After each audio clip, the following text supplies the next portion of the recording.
మన తెలంగాణలో ఒక పెద్ద మనిషి ఒక నినాదం తీసుకొచ్చాడు. ముస్లిమ్స్ అంట, ఎస్సీలంట, ఎస్సీ, ఎస్టీ, బీసీ వర్గాలన్నీ గూడా ముస్లిమ్స్ వాళ్ళు మామ, అల్లుళ్ళ వరుస అయితారంట.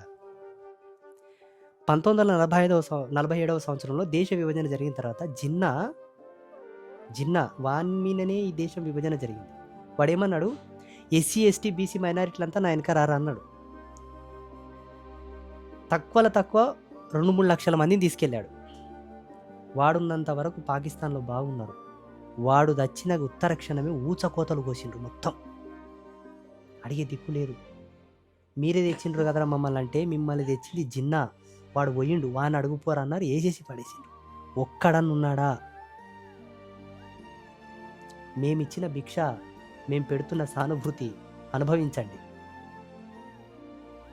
మరి ఎంతసేపంటే సహనం ఉంటామండి?